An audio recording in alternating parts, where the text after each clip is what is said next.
Hi மக்களே, மெடிசனிக் info உங்களை என்புடன் வரவிருக்கிறது. நாம் இன்றைக்கி பார்க்க போகிறது சளி அதிகமாகி அடிக்கடி மூச்சு திணறலில் கஷ்டப்பட்டுட்டு இருக்கீங்களா?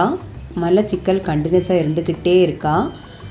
என்ன கடிச்சினே தெரியாமல் இந்த மாதிரி கை காலில் வீங்கி அதனால் வலியில் கஷ்டப்படுறீங்களா? உடம்புல நச்சுத்தன்மை கூடி இந்த மாதிரி சொரிச்சல் ரெட்டிஷாக இருக்கா? அப்போ இந்த வீடியோ உங்களுக்கு தான். வாங்க நம்ம இப்போ வீடியோக்குள்ளே போகலாம். இது வரைக்கும் என்னோடய சேனலை சப்ஸ்கிரைப் பண்ணலைன்னா சப்ஸ்கிரைப் பண்ணிக்கோங்க. அப்போ தான் நான் போடுற ஒவ்வொரு வீடியோஸும் உங்களுக்கு தெரியும், எனக்கும் மோட்டிவேஷனாக இருக்கும். அதுக்கு நம்ம எடுக்க வேண்டியது ஒரே ஒரு வெற்றிலை. நான் அதை கொடியிலேருந்து பறிச்சிருக்கேன். பறித்து அதை நல்லா தண்ணியில் கழுவிட்டு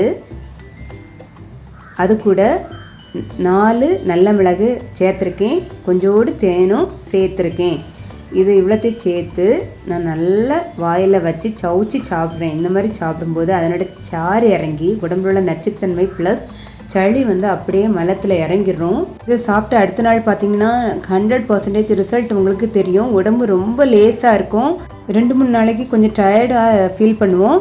இது வாரத்தில் 3 நாள் கண்டிப்பாக எடுத்துகிட்டே இருந்தோம்னா உங்களுக்கு நாள்பட்ட சளியெல்லாம் அப்படியே மலத்தில் வெளியே வந்துடும். மலச்சிக்கலும் கொஞ்சம் கொஞ்சமாக சரியாயிரும்.